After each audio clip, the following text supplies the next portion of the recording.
Depuis des décennies, les cargaisons de café franchissaient les frontières américaines presque sans taxe. Mais la page a tourné. Les partenaires commerciaux les plus importants de Washington découvrent aujourd'hui des droits qui grimpent à 2 chiffres, et parmi eux, le Brésil, champion incontesté de l'exportation de café, encaisse le coup de plein fouet. Les professionnels tirent déjà la sonnette d'alarme, les prix flambent, les envois de café instantané s'effondrent, et même le café brut devient hors de prix sur place. Ce soir, on met la loupe sur la décision de Donald Trump d'imposer un tarif de 50% sur les grains brésiliens et sur ce que cela signifie pour le portefeuille des Américains. Car si le Brésil domine la planète café, cette taxe pourrait bien transformer votre pause quotidienne en luxe. Et pour en mesurer l'impact, Marcelino Benito et Hauser décryptent comment ces barrières commerciales dans une économie aussi instable menacent de chambouler votre moment préféré de la journée. Dernière alerte. Directement dans votre mug du matin. Le café a cessé d'être une simple boisson pour devenir un instrument de guerre économique. En une nuit, Washington a dégainé une taxe de 50% contre le Brésil, premier fournisseur mondial. L'objectif ? Sauver des emplois américains. Le résultat ?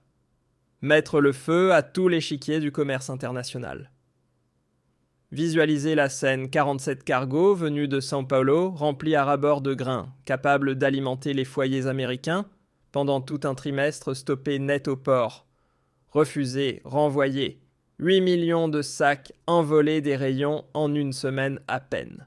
De Manhattan à Los Angeles, les familles ont découvert au réveil des gros titres qui semblèrent sortis d'un roman dystopique du jour au lendemain, les réserves de café du pays amputées d'un tiers.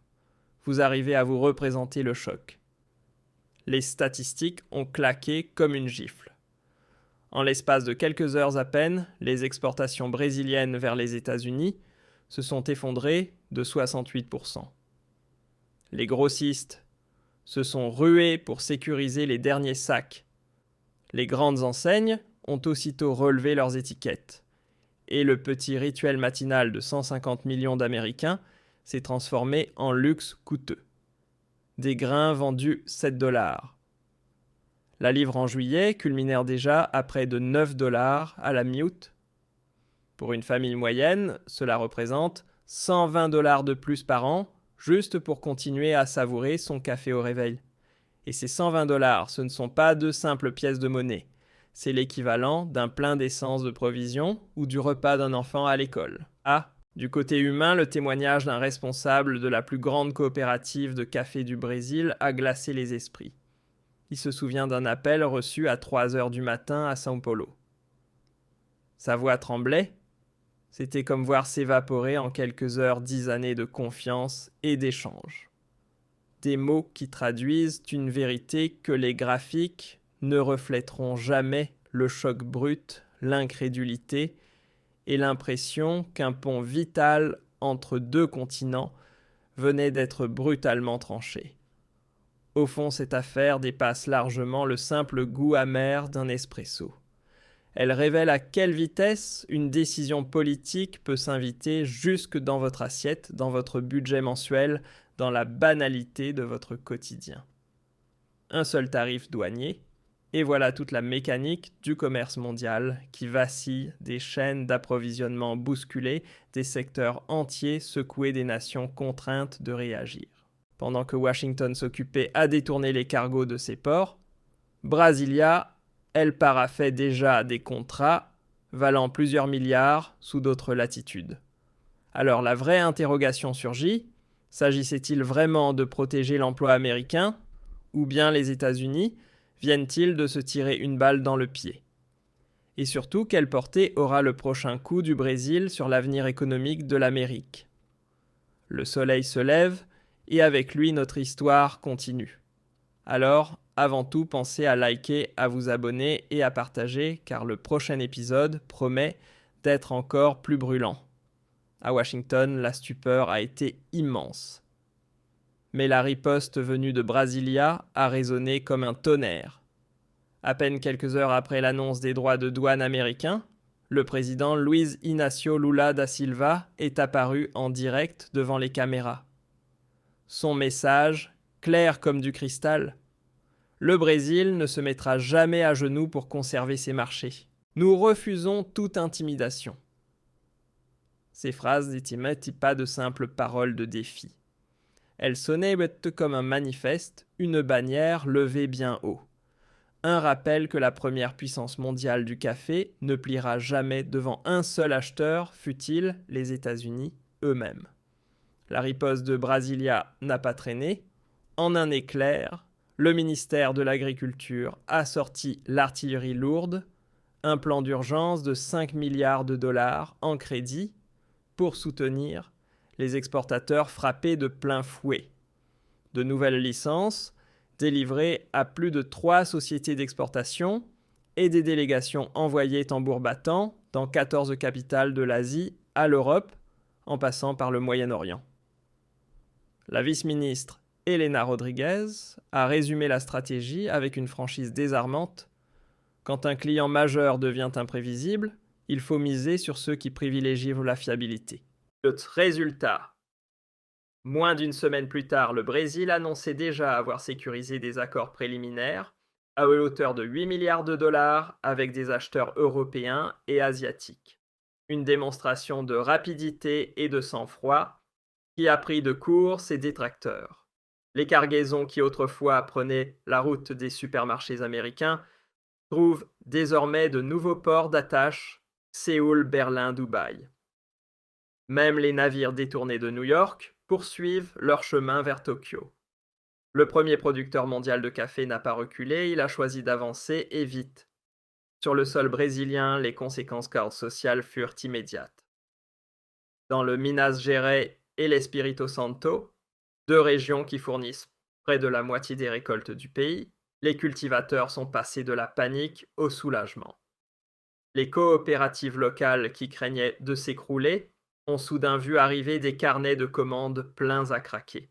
Les investisseurs étrangers, fascinés par la vitesse de ce virage stratégique, parlent déjà d'un cas d'école de résilience commerciale, mais derrière ce répit se dissimule une interrogation lourde de sens, en poussant ses alliés historiques à diversifier leurs débouchés.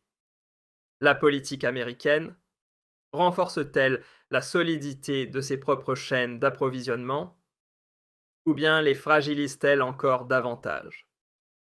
Les premiers signes sont visibles: des factures plus salées, pour les foyers américains, une perte d'influence sur les marchés mondiaux et un espace vide que d'autres puissances se pressent de remplir. Le Brésil, lui, n'a pas hésité. Inutile d'attendre que Washington retrouve la raison, il a décidé d'avancer, traité après traité, pays après pays. La vraie question désormais n'est plus si, mais qui va tirer profit du vide colossal laissé par l'Amérique. Tandis que la Maison-Blanche verrouillait ses ports dans un grand geste théâtral, Ottawa en silence déverrouillait les siens, le Canada observait la tempête s'installer et, loin des caméras, sortait un plan préparé depuis des mois. Pas de menaces, pas de coups d'éclat médiatiques, seulement des mesures précises, froidement exécutées. Sarah Chen, la ministre adjointe, l'a résumé d'une phrase tranchante: quand votre voisin choisit la bagarre, vous ne perdez pas de temps à débattre. Vous devenez la solution. Et c'est exactement le rôle que le Canada s'est empressé d'endosser. À peine quelques jours après le blocus décrété par Washington, Ottawa sortait sa carte maîtresse. Les autorités canadiennes ont immédiatement allongé les horaires des ports d'Halifax, de Montréal et de Vancouver. Les procédures douanières pour les produits agricoles ont été allégées, les entrepôts agrandis et même les espaces autrefois réservés au bois ou aux céréales ont été reconvertis en zones dédiées aux cargaisons de café. Le message adressé à Brasilia ne laissait aucune place au doute. Le Canada était prêt à gérer ce que les États-Unis refusaient de prendre en charge. Et l'ampleur de ce virage donnait le vertige. En 2024, le pays n'importait qu'environ 2-4 millions de sacs de café par an. Mais avec ces nouvelles infrastructures, Ottawa s'est rapidement positionné pour absorber 4 millions de sacs supplémentaires, représentant une manne de plus de 3 milliards de dollars. En un clin d'œil, le Canada est passé du rôle de figurant à celui de véritable bouée de sauvetage. Les retombées économiques se sont propagées comme une onde de choc. À Toronto comme à Vancouver, les distributeurs ont verrouillé des contrats à long terme, assurant aux consommateurs canadiens une stabilité des prix dont leurs voisins américains ne pouvaient plus que rêver.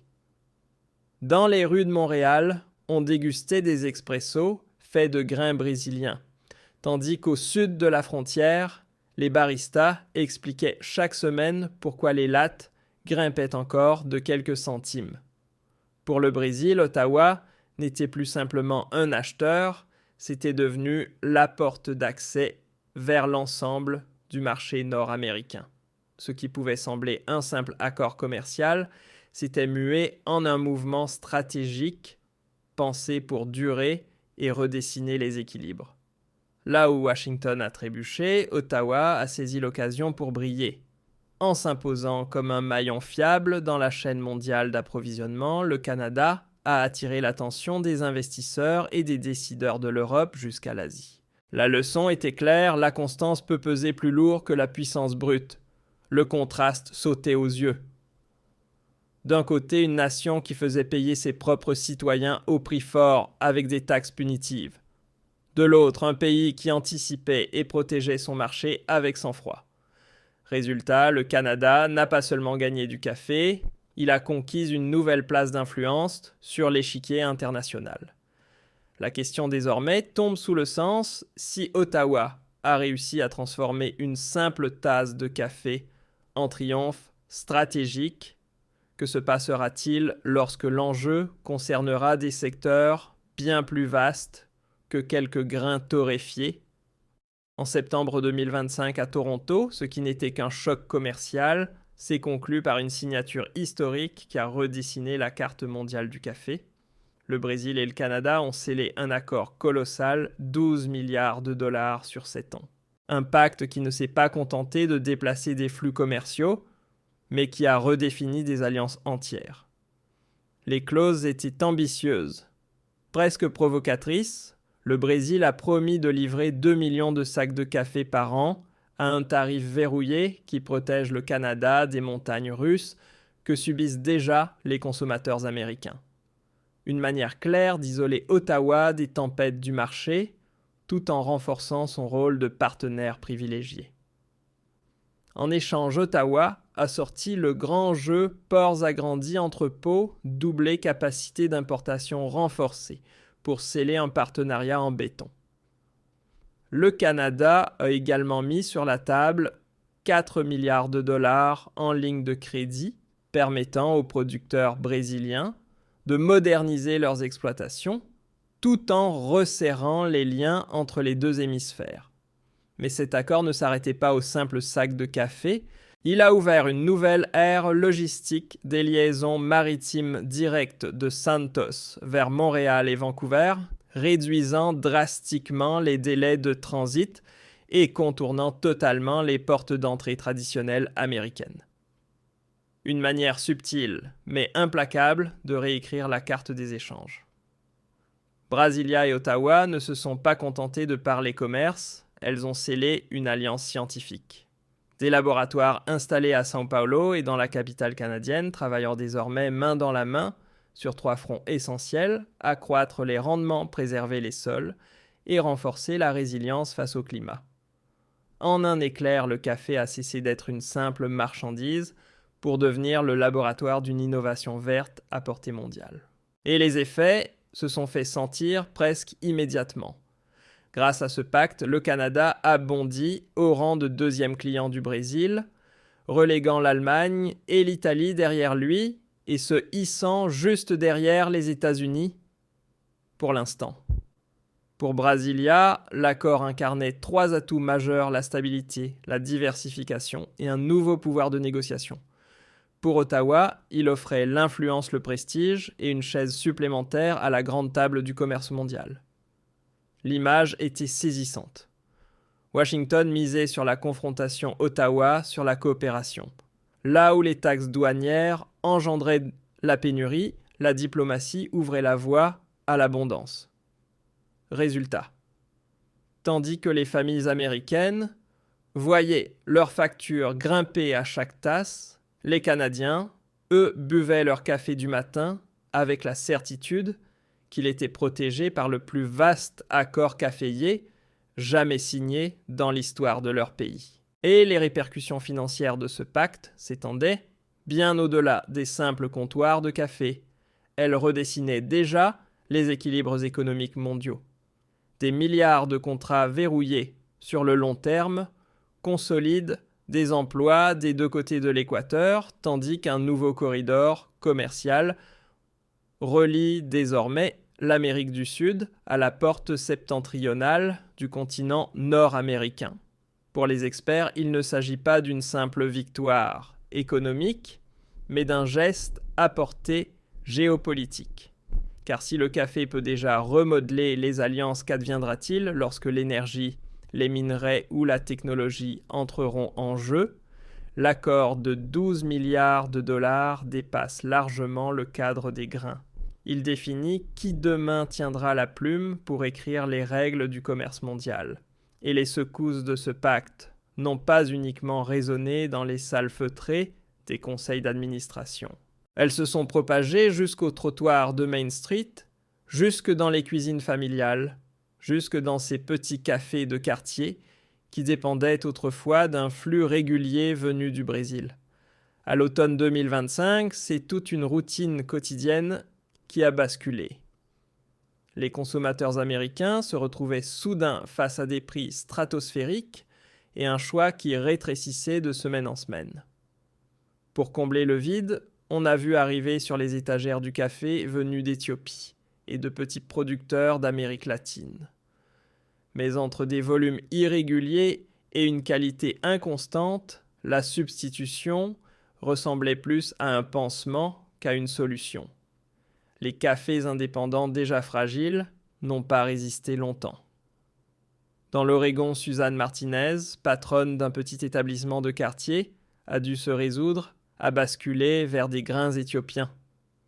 Mais ses habitués ont immédiatement senti la différence. Résultat, en l'espace de 2 mois, la fréquentation a fondu et elle ne servait plus que la moitié des clients qu'elle accueillait encore une saison plus tôt. Et cette situation n'avait rien d'isolé. À l'échelle nationale, les sondages révélaient que près de 3/4 des petits cafés déclaraient une chute de revenus. Depuis l'instauration des tarifs, la baisse moyenne atteignait 18%, de quoi réduire les marges à néant. Les loyers n'avaient pas diminué, les salaires devaient toujours être payés, mais les clients, eux, avaient disparu, et nombre d'entre eux ne sont jamais revenus. À Columbus, dans l'Ohio, la pression se vivait au quotidien. Jennifer Walsh, infirmière, comptait désormais chaque centime de sa pause café. Le latte à 4,25 $, qu'elle achetait sans réfléchir, coûtait désormais 6,10 $. Son constat était brutal. Je dois choisir entre un café et mes courses. Pour des millions de familles de classe moyenne, cette boisson autrefois synonyme de petit plaisir est devenue une dépense sacrifiée sur l'autel du budget. Le choc n'a pas seulement été économique, il a aussi été culturel. Ces petits cafés de quartier, lieux de discussions animées et de rencontres improvisées, se sont éteints les uns après les autres. À leur place, les mastodontes nationaux ont pris racine, armés de trésoreries infinies et de contrats d'approvisionnement mondialisés. Starbucks, Dunkin' et quelques autres colosses se sont engouffrés dans la brèche, effaçant peu à peu la mosaïque de styles indépendants pour imposer une uniformité insipide d'un océan à l'autre. Et le plus piquant, c'est que, pendant que l'Amérique, qui avait jadis façonné toute une culture café pour sa nouvelle classe moyenne, voyait disparaître son âme de quartier, c'est le Canada qui s'érigeait en nouveau sanctuaire des grains brésiliens haut de gamme.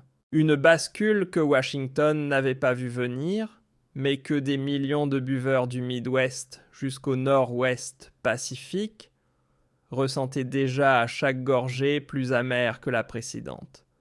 Une interrogation persiste lourde et dérangeante. Ces tarifs étaient-ils réellement destinés à protéger les travailleurs américains ou n'ont-ils fait qu'accélérer l'effacement de l'âme des rues commerçantes au profit des géants corporatifs, pendant que les ménages américains comptaient leurs pièces à la caisse?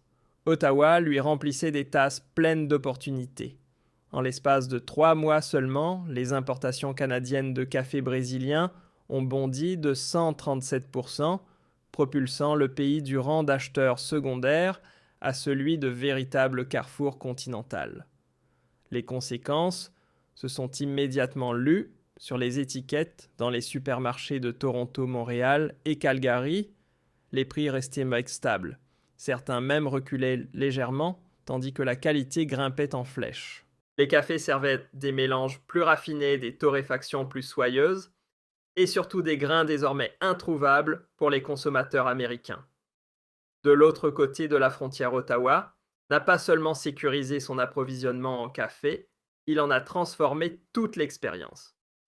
Des géants comme Tim Hortons ont profité d'un avantage inespéré. Grâce à des contrats plus malins, la chaîne s'est procuré des grains 23% moins chers que ses rivaux américains, tout en offrant une qualité supérieure à tout ce qui avait été servi jusque-là. Résultat, des records de satisfaction client des ventes en plein essor et une clientèle qui parlait déjà d'une nouvelle ère dorée pour la culture café canadienne. Le contraste ne pouvait pas être plus frappant pendant que les petits cafés de Main Street aux États-Unis baissaient de rideau l'emblème national du Canada, écrivait l'un de ses chapitres les plus prospères. Et puis, la suite a pris une tournure inattendue, le café est devenu une attraction touristique. Des Américains du Michigan, de l'État de Washington ou encore du Vermont ne traversaient plus la frontière pour faire le plein d'essence ou remplir leur coffre de provisions, mais simplement pour une tasse fumante. À Windsor comme à Montréal, des files entières de consommateurs venus du Sud attendèrent patiemment leur tour, prêts à payer moins cher, pour un café meilleur. Les commerçants canadiens, amusés par l'ironie, voyaient défiler ses clients un tarif pensé pour sanctionner le Brésil, avaient transformé leur café en destination prisée par des Américains désabusés. Et l'effet boule de neige ne s'est pas arrêté là. Le secteur canadien de la logistique du stockage et même de l'hôtellerie s'est trouvé dynamisé. De nouveaux emplois sont nés non seulement pour expédier les grains, mais aussi pour les préparer et les servir. Longtemps reléguée dans l'ombre de son voisin du Sud, la culture café du Canada a brusquement pris la lumière, s'imposant comme le nouveau paradis nord-américain de l'accessibilité et de la qualité. Mais derrière cette ascension se cache une interrogation dérangeante. Ces tarifs avaient-ils vraiment pour but de protéger l'emploi américain ou n'ont-ils servi qu'à exporter la prospérité vers le Nord? Le Canada, lui, n'a pas combattu de front, il s'est adapté et en s'adaptant, il s'est emparé du titre de capitale du café sur le continent. Le contraste est saisissant. Aux États-Unis, la pénurie, au Canada, l'abondance. Et à chaque gorgée brûlante, une vérité devient impossible à ignorer. Lorsque la politique percute la vie quotidienne, ce sont toujours les consommateurs ordinaires qui en paient le prix, jusqu'à la dernière goutte. L'histoire du café a toujours eu une dimension planétaire. Mais en 2025, elle s'est muée en véritable miroir de pouvoir, de rapports de force politiques et d'alliances qui se redessinent. Une simple décision tarifaire venue de Washington a suffi pour faire trembler les océans entiers. En quelques semaines à peine, les places boursières de New York à Londres se sont retrouvées secouées comme jamais. Les contrats à terme sur le café new-yorkais bondissaient de 38%, tandis que le robusta londonien flambait de plus de 50%. Les courtiers parlaient d'un séisme, les consommateurs d'un fardeau insupportable. Et dans ce chaos, certains pays ont su tirer leur épingle du jeu le Vietnam, l'Éthiopie, la Colombie. Tous ont grignoté des parts de marché en accélérant leurs expéditions vers l'Europe, l'Asie et le Moyen-Orient. Pourtant, malgré cette redistribution, une certitude s'imposait: aucun de ces producteurs, aussi dynamiques soient-ils, ne pouvait égaler l'empreinte unique et l'échelle colossale du café brésilien. Pendant des générations, il a été le cœur du rituel matinal de millions de personnes à travers le monde. Aujourd'hui, il est devenu le socle d'une nouvelle alliance. Le basculement est clair et durable. Les importations américaines de café brésilien se sont effondrées de 72% par rapport à l'ère pré-tarif, tandis que les expéditions vers le Canada bondissaient de 43%, dépassant même les volumes autrefois destinés aux États-Unis. Et sans surprise, l'argent a suivi la route des grains. Plus de 30 milliards de dollars de contrats à long terme ont quitté les coffres américains pour se réorienter vers le Canada, l'Europe et l'Asie. Le message est implacable: cette tasse de café, longtemps perçue comme une banalité du quotidien, s'impose désormais comme une leçon magistrale de géopolitique commerciale. Ce qui devait protéger l'ouvrier américain l'a finalement isolé. Ce qui devait consolider les chaînes d'approvisionnement les a rendus plus vulnérables que jamais. Pendant ce temps, dans le calme feutré des cafés de Montréal, Toronto ou Vancouver, les Canadiens dégustent chaque gorgée comme le témoignage d'une leçon plus vaste, la preuve que la diplomatie, l'anticipation et la coopération l'emportent sur la confrontation. Car il ne s'agit pas uniquement de grains torréfiés. C'est le prix d'un mauvais calcul. C'est la démonstration brutale qu'un simple décret, signé à des milliers de kilomètres, peut remodeler votre quotidien le plus banal, la table du petit déjeuner, le café du coin de la rue, ou encore le fragile équilibre de votre budget familial. C'est désormais un fait accompli. Le Canada s'est arrogé le titre de nouvelle capitale du café en Amérique du Nord, pendant que les États-Unis s'épuisent à chercher des solutions de remplacement. Mais la vraie question, celle que nous vous laissons méditer, est bien plus vaste. Si une simple boisson matinale peut révéler les fissures du pouvoir mondial, qu'adviendra-t-il lorsque les véritables géants, le pétrole, le blé, ou encore la technologie, deviendront les prochains champs de bataille? Alors gardez cette vidéo précieusement, partagez-la autour de vous et dites-nous ce que vous en pensez dans les commentaires. Car ce que vous venez d'entendre n'est pas la fin de l'histoire, c'est seulement le prologue.